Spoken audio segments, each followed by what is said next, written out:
Hello, I'm Benjamin Holgate, and I'm working on a project that would help increase food sovereignty and growing fresh food in the Owens Valley.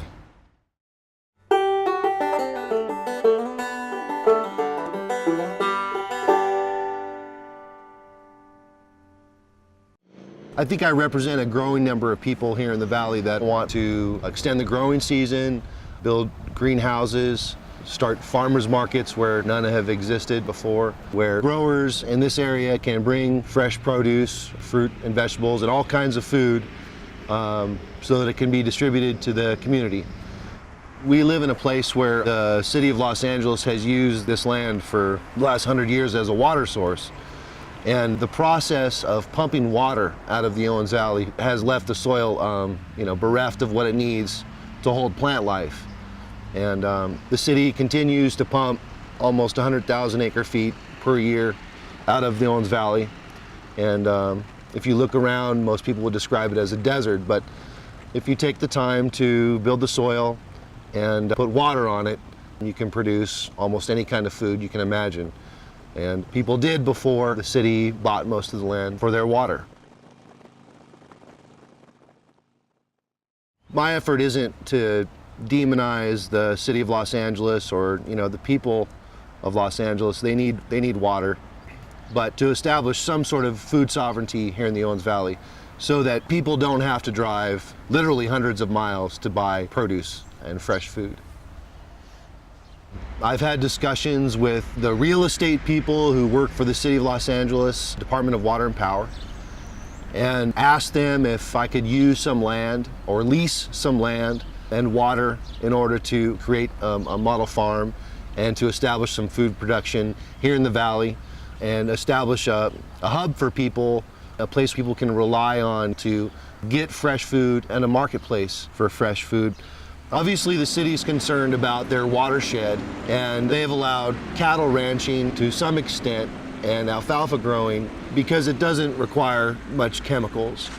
And they have some prohibition here in the valley on row crops and on food production because they didn't want commercial agriculture to come in and farm the way most agribusiness farms. In other words, they don't want people to introduce a lot of chemical fertilizers and pesticides on the city's watershed for obvious reasons.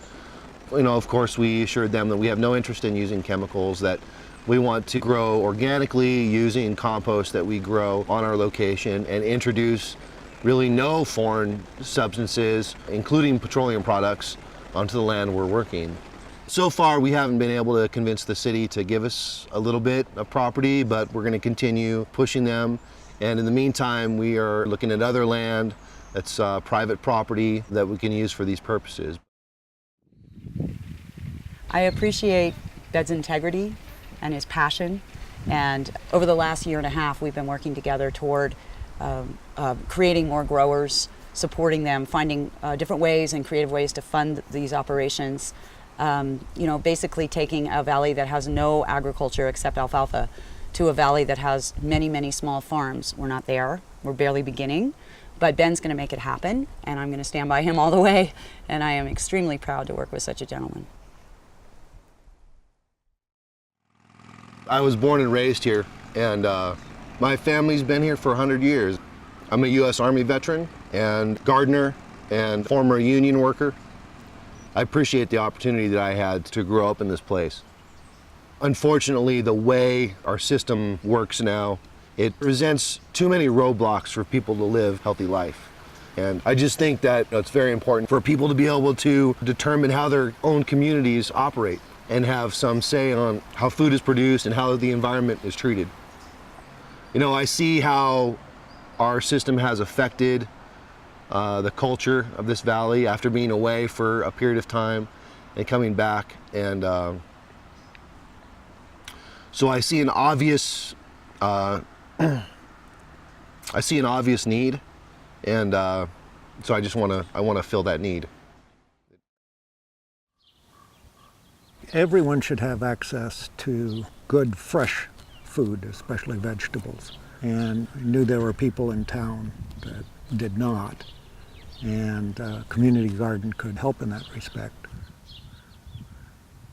Ben brings his personal energy to the project, and he's linking a number of different aspects of growing food, which include, again, individual growers that he can support, mini farms, and community gardens.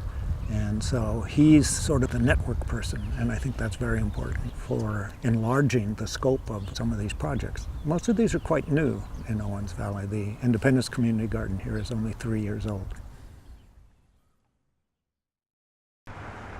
Well, I think it's completely obvious that there's no way our current system of using petroleum products to produce, refrigerate, package, ship, and market all of our food, not just in the Owens Valley, but everywhere in the world, is completely a losing proposition. The resources that we're using up will just go away, and then we'll be left squabbling with each other like crabs in a bag for what we need. So, I think it's obvious to anyone who's actually done some sincere work on this matter that we have to do things a different way. I'm here and I have the chance to do that, so that's what I'm doing.